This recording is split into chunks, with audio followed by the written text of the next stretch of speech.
우리가 읽은 본문 말씀은 맥주감사절과는 좀 생뚱맞은 본문이기도 합니다. 불행한 과부가 남편이 천문학적인 빚을 남겨놓고 사망했습니다.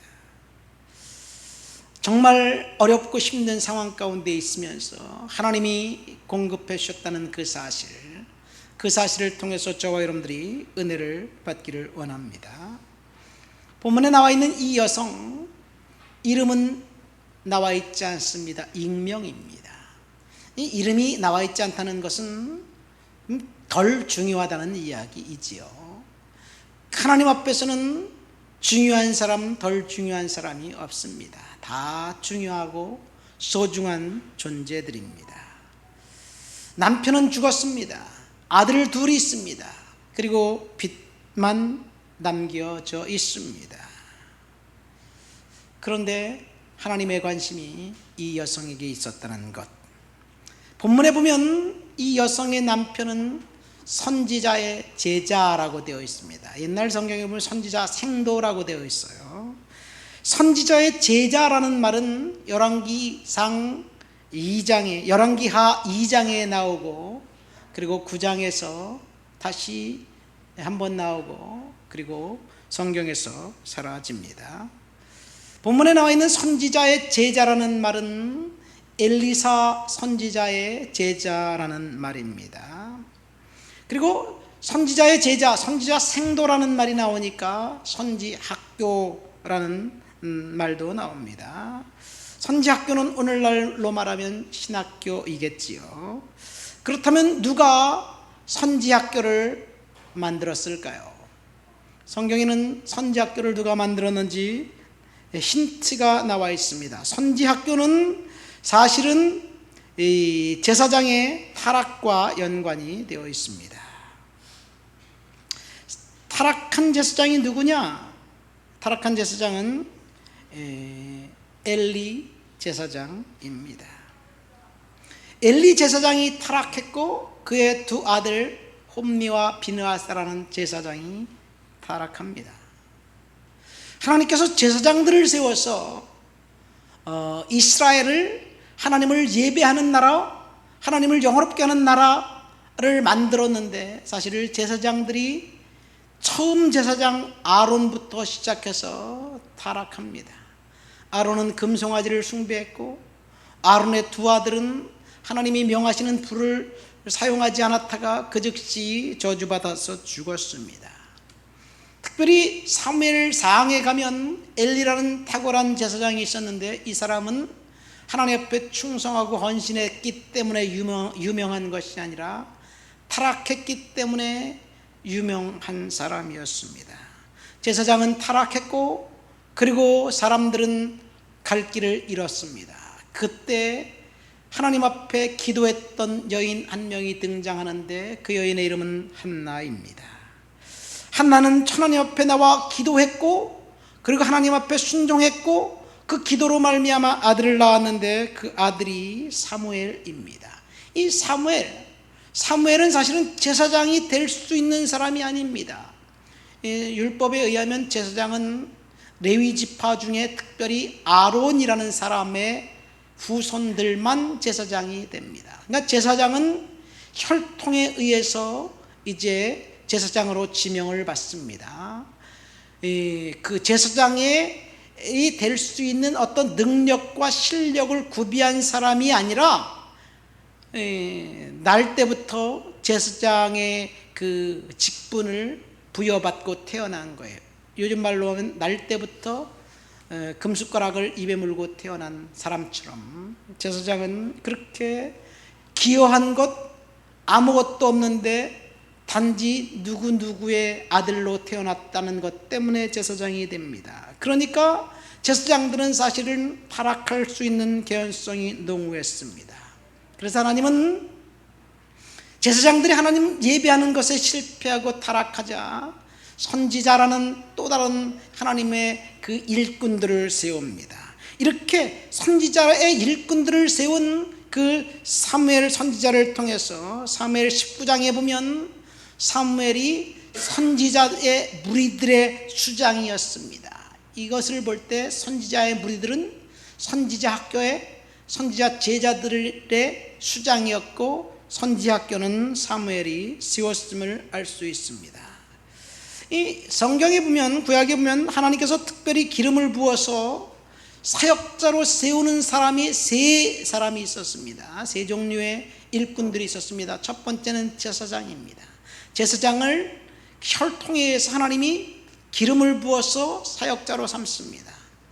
기름을 붓는데 기름을 조금 머리에 붓는 것이 아니라 시편에 보면 이 올리브 기름을 머리에서 부어서 기름이 철철 넘쳐서 수염을 흘러서 기름이 뚝뚝 떨어져서 그 에봇 옷에 온통 기름이 기름 범벅이 될 만큼 그렇게 기름을 붓습니다. 왜? 하나님이 선택해서 사역자로 삼았다는 것을 심볼로 상징으로 보여주기 위해서 그래요.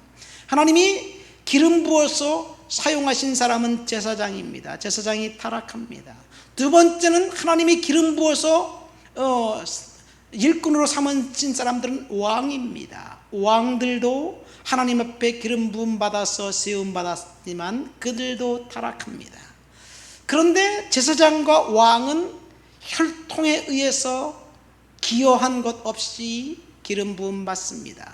하지만 선지자는 선지학교에서 훈련받고 연단받고 기도하고 그리고 하나님 앞에 이제 쓰임받을 때가 되면 하나님께서 기름 부어서 세워주십니다. 이것이 선지자입니다. 그리고 선지생도입니다. 오늘 본문에 나와 있는 선지자의 제자, 하나님 앞에서 기름 부음 받아 쓰임받아야 될 그 사람이 죽었습니다. 이해가 되지 않습니다. 어째서? 하나님께 헌신했고 충성했고 그리고 이제 쓰임 받아야 될 그때에 그가 죽었을까? 그것도 빚만 잔뜩 남겨놓고 죽었을까? 이해가 안 됩니다.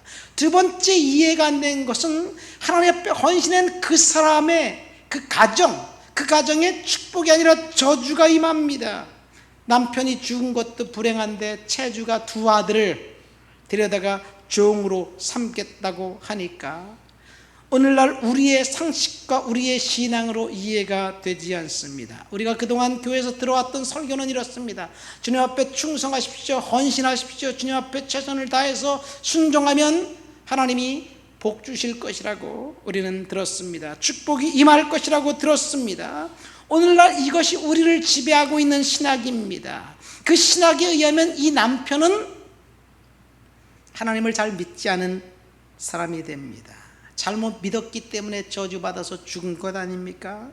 오늘날 우리가 알고 있는 오순절 신학, 특별히 신사도 운동에서 이야기하는 부의 신학은 예수 믿으면 축복받고 잘되고 성공하고 그리고 병 고침 받는다. 그 반대로 예수 믿고 저주받고 병 고침 받지 않고 질병이 임했으면 저주받았다고, 예수를 잘못 믿었다고 주장합니다. 그런데 그 신학은 틀렸습니다. 단지 인간의 귀에 듣기 좋은 것만 선포하는 것이지요. 물론 성경에서 축복을 말합니다. 저는 축복을 거부하지 않습니다. 예수를 잘 믿으면 주님께서 축복해 주실 줄 믿습니다. 그러나 하나님은 우리를 축복하는 존재, 병 고치는 존재가 아닙니다.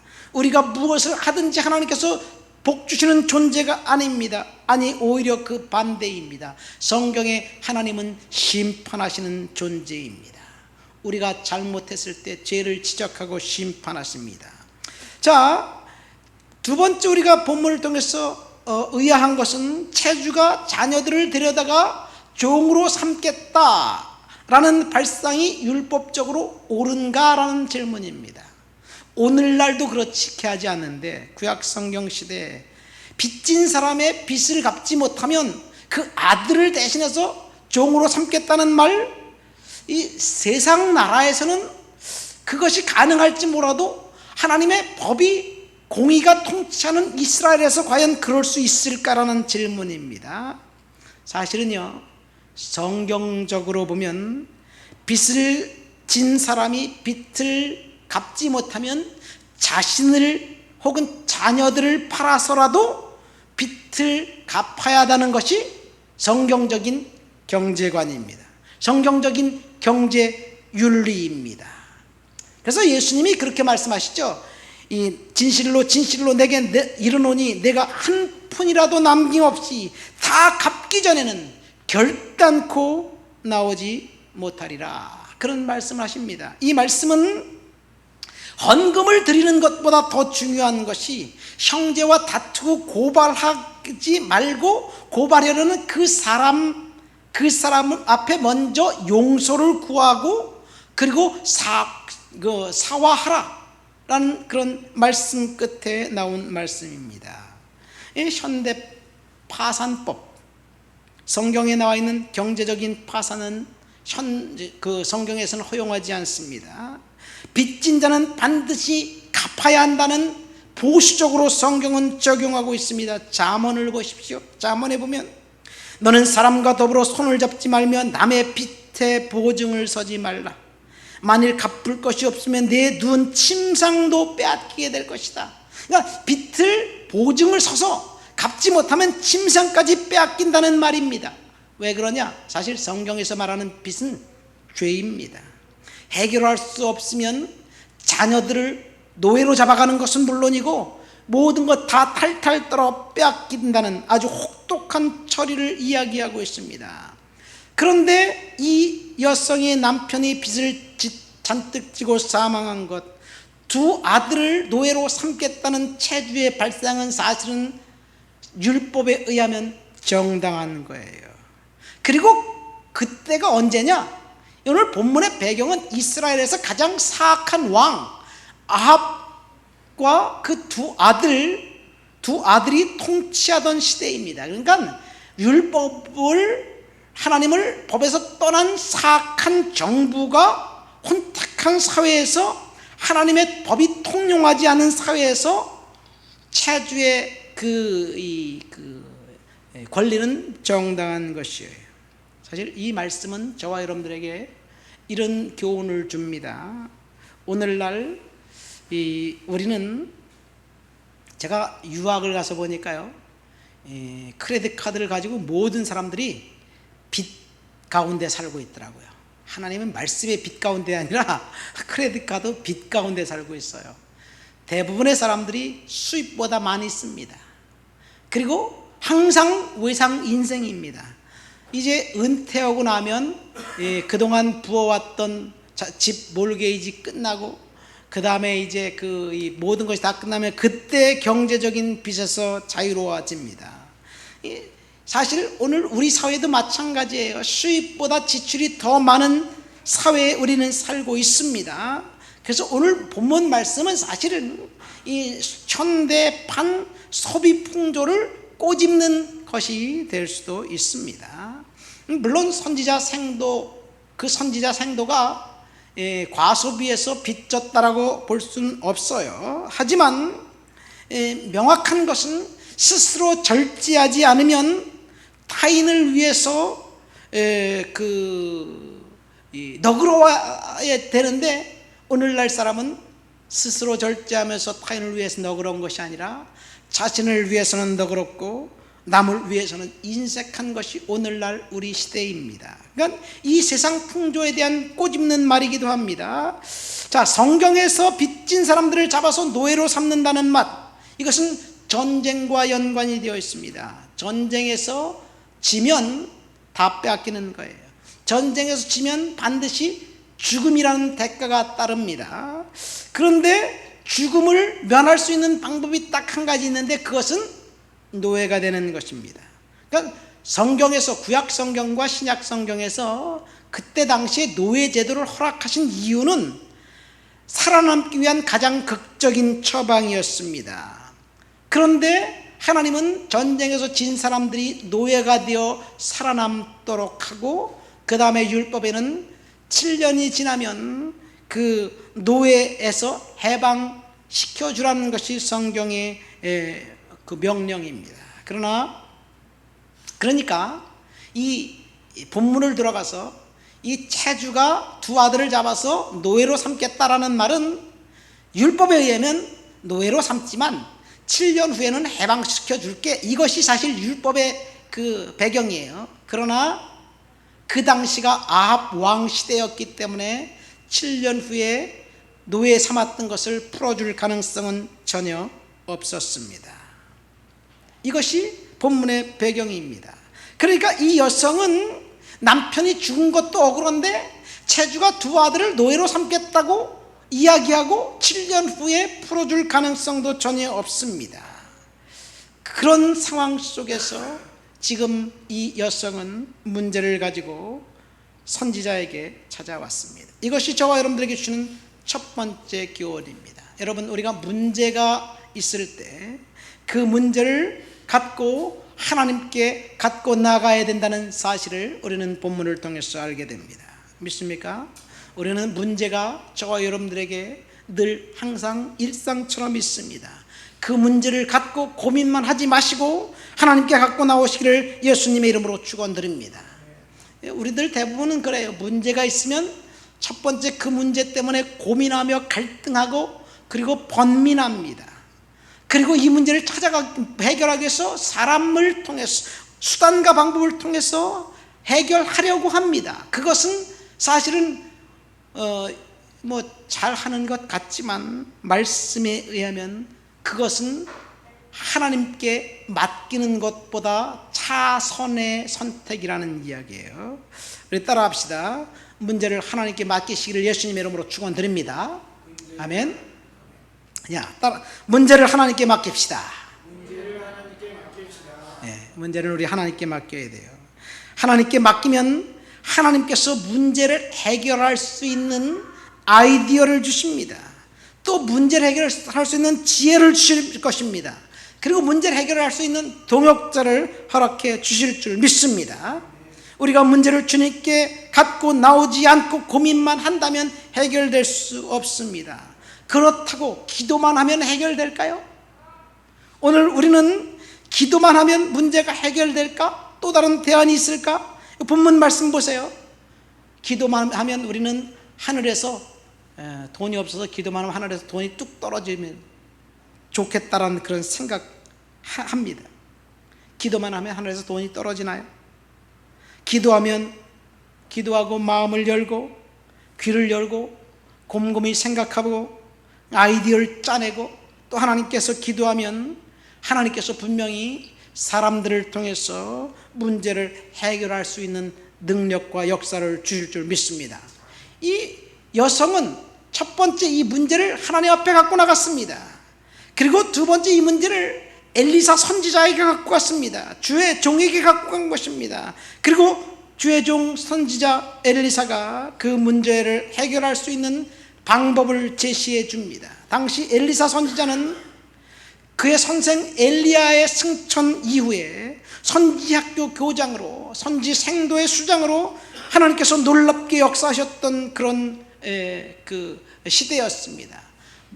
문제를 선지자에게 갖고 갔을 때 하나님께서 그 문제를 선지자를 통해서 해결해 주셨어요. 오늘날도 동일한 원리가 적용됩니다. 우리가 문제를 하나님 앞에 스스로 해결할 수 없어서 하나님 앞에 갖고 나가서 기도하는 것 좋습니다. 그 다음에 두 번째, 이제 현대 교회 목사인 저를 통해서 주의 종을 통해서 기도하는 사람들을 통해서 문제를 해결해 주시겠다고 약속하셨어요. 문제를 예수님께 갖고 나가면 주님께서 해결해 주시는데 문제는 우리 눈앞에 주님이 계시지 않는다는 것이 문제입니다.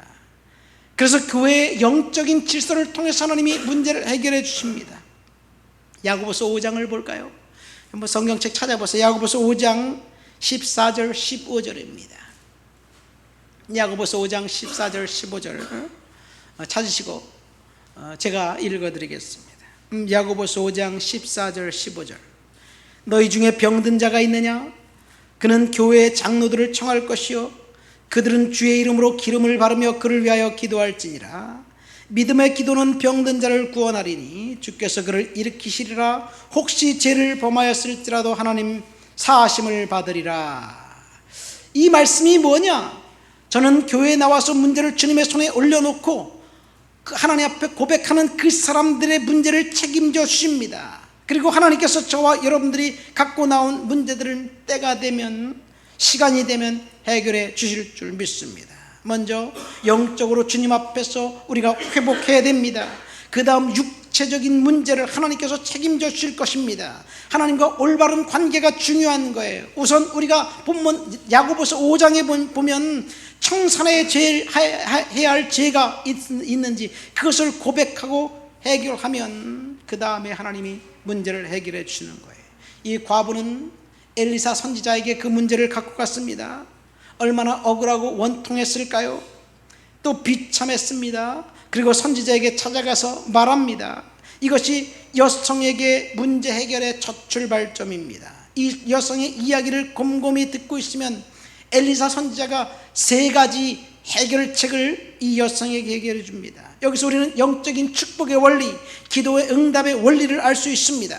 선지자가 직접 이 여성에게 너 문제가 많구나. 이 여성의 문제는 뭐예요? 돈 문제예요. 돈 문제. 그렇죠? 돈 문제인데 이 여성의 돈 문제를 선지자가 현금을 직접 그 여성에게 준 게 아니에요. 그래서 현금을 줘서 빚을 갚아준 게 아니에요. 선지자가 뭔가 아이디어를 줬고, 그리고 그 여성은 선지자가 준 아이디어를 하나님의 말씀으로 받고 그대로 순종했습니다. 뭐라고 이야기했나요? 내가 너를 위해서 어떻게 하랴? 질문하면서 선지자가 여성에게 이렇게 물어봅니다. 2절에 내 집에 무엇이 있느냐? 이것이 축복의 첫 번째 원리, 문제 해결의 첫 번째 원리, 하나님께서 공급해 주시는 원리입니다. 내가 갖고 있는 것이 무엇이냐? 지금 그녀는 빚쟁이에 쫓겨다니는 신세입니다. 집에 아무것도 없습니다. 다 뺏겼습니다. 그런데 그녀에게 뭔가 있느냐 물어본 거예요. 우리 집에 아무것도 없는데, 다 뺏겼는데요. 채권자들에게 모두 다 뺏겼습니다. 이제는 2 아들까지 잡아가려고 합니다. 그때 선지자가 말씀하시는 거예요. 너 참 힘들겠구나. 자, 여기 현금 있다. 이것 갖고 갚아라. 이게 아닙니다. 이 여성에게 선지자가 말한 것은 내가 무엇을 갖고 있느냐, 이 질문입니다. 여러분, 우리가 갖고 있는 그것을 통해서 하나님께서 문제 해결해 주실 줄 믿습니다. 그런데 우리는 내가 갖고 있는 그것을 통해서 하나님이 문제 해결해 주시겠다는 그런 생각은 저버리고 하나님이 직접 어떤 방법으로든지 초자연적인 방법으로든지 문제를 해결해 주실 것을 요구합니다. 돈이 없으니까 나에게 돈 갖다 줄 사람 없을까? 이런 생각도 하기도 합니다. 인간적인 방법으로 여러 가지를 동원합니다. 그런데 하나님은 내가 갖고 있는 것이 무엇이냐 질문합니다. 내 재능이 무엇이냐 질문합니다. 지금 하나님은 내가 갖고 있는 그것을 통해서 문제를 해결해 주실 것이라고 이야기합니다. 여러분, 2절 말씀 보세요. 이 여성은 무엇이 있습니까? 기름 한 그릇 외에는 그 어떤 것도 없습니다. 기름 한 그릇 하면 기름 한 그릇 많이 있는 것 같죠. 자, 그런데 영어 성경에 보면 We have nothing at all. 우리에게는 아무것도 없습니다. Nothing at all. 그러나 except a little oil. 기름 조금, 기름 몇 방울이 되는 이야기예요. 아무것도 없는데 그릇에, 병에 기름 조금, 그 바닥에 약간 깔려있는 얘기예요. 아주 약간의 기름 외에 아무것도 없다고 이야기합니다.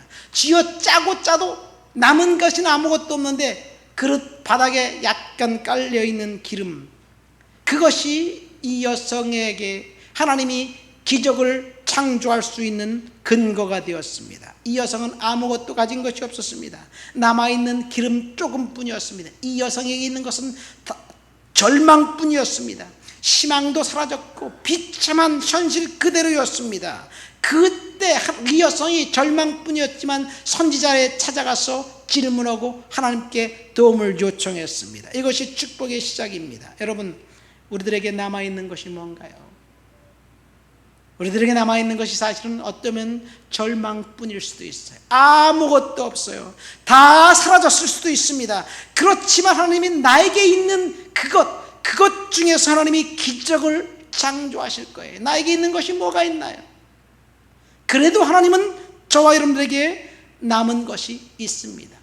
본문에 나와 있는 이 과부, 이 선지자의 제자의 아내, 그 여성보다 우리는 어쩌면 훨씬 더 상황이 좋을 수도 있습니다. 여러분, 이 여성에게 있는 것은 사실은 아무것도 없고 믿음이었습니다. 그런데 가만히 생각해 보세요. 우리에게 없는 것이 뭔가요? 사실 우리에게 없는 것은 믿음이고 이 여성에게 있는 것은 믿음이었어요. 그렇죠. 우리에게 있는 것을 따져야 되는데, 우리에게 믿음이 있어야 되는데 사실은 믿음을 잃어버린 거예요. 그래서 오늘 우리는 하나님 앞에 믿음을 찾아야 될 줄 믿습니다. 하나님께 찾아가면 선지자를 통해서 해결해 주실 것이라는 확실한 믿음을 이 여성은 갖고 있었어요. 아무것도 없었지만 단 한 가지 믿음이 있었습니다. 이것이 기적의 출발입니다. 우리에게 아무것도 없어도 괜찮아요. 하나님 앞에 나가면 하나님께서 해결해 주실 것이라는 그 믿음을 붙드시기를 예수님의 이름으로 축원드립니다. 여기서 기름이 무엇이냐?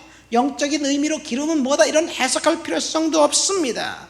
사실은 이 기름이 기적의 출발입니다. 이 평상시 가정에서 사용하다 남은 그 찌꺼기입니다. 그렇지요. 그 집에 밀가루도 다 사라졌어요. 이제 기름 조금밖에 없습니다. 아무것도 없습니다. 밀가루와 기름을 섞어서 떡을 만들어 먹고 빵을 만들어 먹던 그 재료입니다. 하나님은 그것을 통해서 역사하실 것입니다. 여러분, 우리에게 남아있는 그 기름은 무엇일까요? 어떤 사람에게는 다 상실했지만 통장에 남아있는 조금 남아있는 현금 몇 푼일 수도 있습니다. 또 어떤 사람은 내가 갖고 있는 재능일 수도 있습니다. 또 어떤 사람은 장로님 같은 경우는 그 기술력, 공장이 화재 나서 다 사랑스랬지만 기술력은 빼앗기지 않고 기술은 남아있어요. 기술일 수도 있습니다. 여러분, 어떤 분들에게는 자녀일 수도 있고 남편일 수도 있고, 그리고 뭔가 우리에게는 있습니다. 그렇죠. 여러분들에게 있는 건 뭔가요? 그것을 통해서 하나님은 기적을 이루실 것입니다.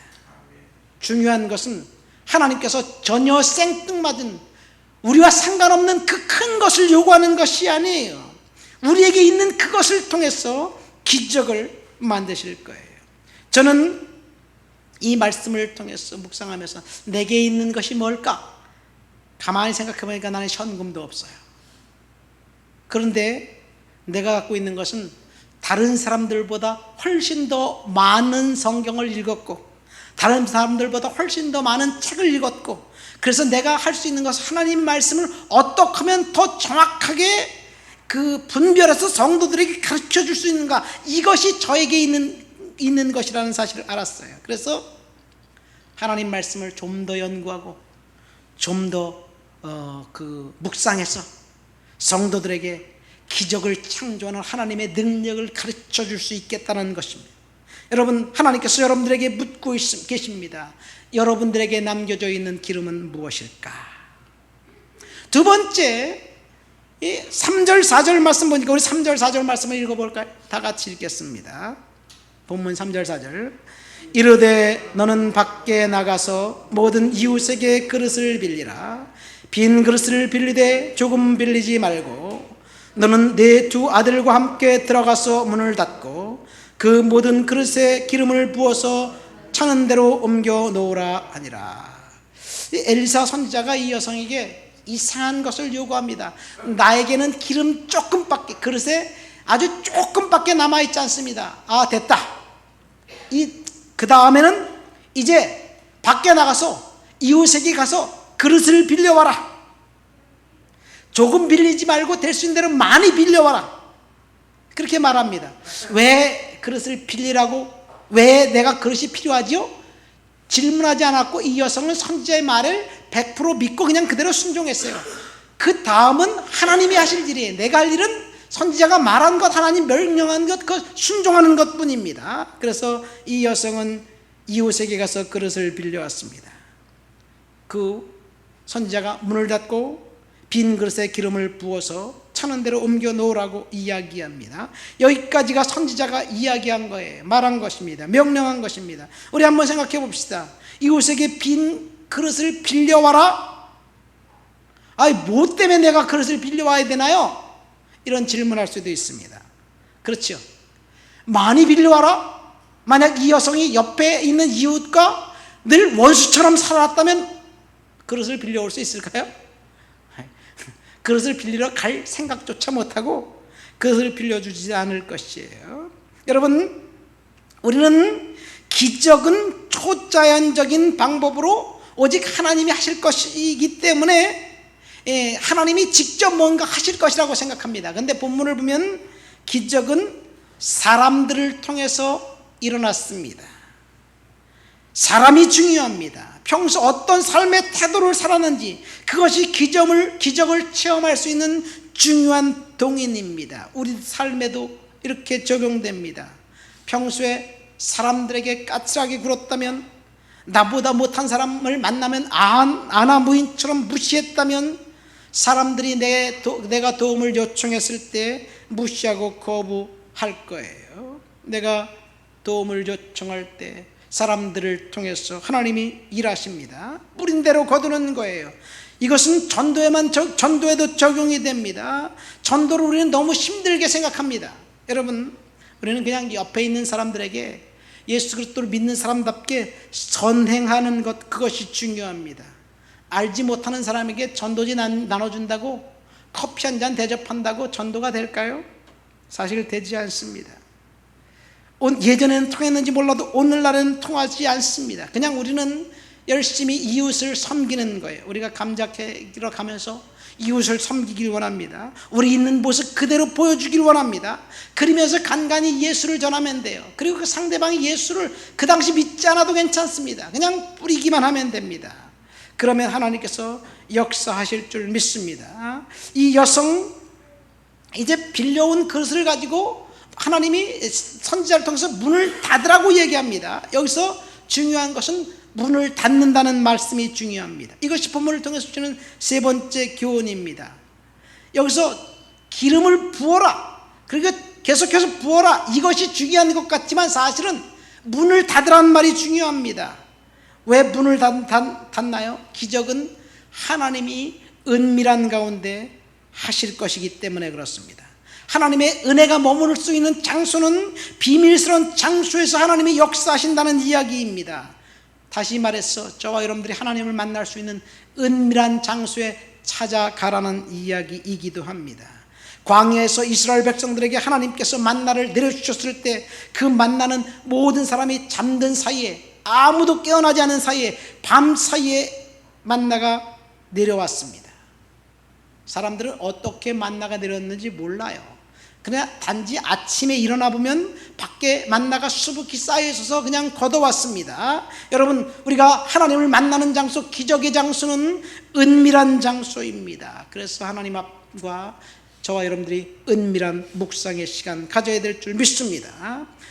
두 번째 기적은 많은 그릇을 더 많이 빌려왔다면 이 여성은 더 많은 기름으로 채워졌을 거예요. 그런데 빌려온 그릇 전부에 기름이 채워졌고 그릇이 없자 더 이상 기적은 나타나지 않았습니다. 기적이 멈췄습니다. 기적이 멈춘 후에 다시 밖에 나가서 그릇을 빌려와도 소용이 없습니다. 이것은 내가 준비한 것만큼 하나님께서 축복해 주신다는 이야기입니다. 얼마나 많이 순종했고 얼마나 많이 준비했느냐, 이것이 하나님께서 기적을 이루시는 기적의 일과입니다. 저와 여러분들이 하나님 앞에 순종하고 충성하고 그리고 준비해서 기적을 창조하는 그런 성도들이 되시기를 예수님의 이름으로 축원드립니다.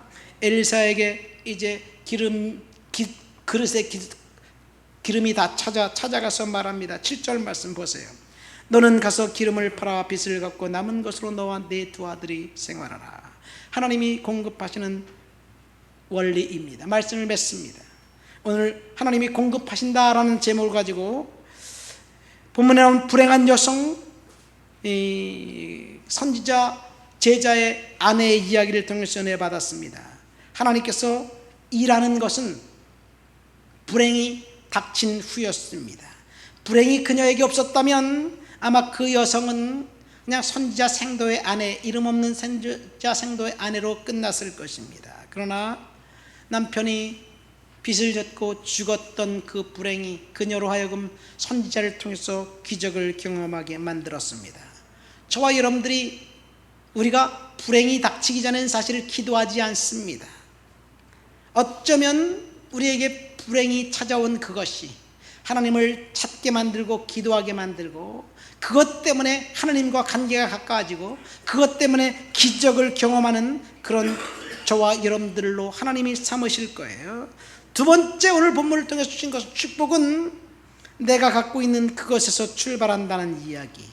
그냥 하나님이 무조건 부어주시는 것이 아니라, 나를 알지 못하는 사람에게 주는 것이 아니라 내가 갖고 있는 그것을 통해서 기적을 이루십니다. 세 번째 기적은 문을 닫고 기름을 부어라 말씀하셨던 것처럼 은밀한 중에 하나님이 역사하실 거예요. 나도 모르는 사이에 하나님 앞에 순종하고 충성하고 헌신한 것만큼 하나님이 기적으로 채워주실 줄을 믿습니다.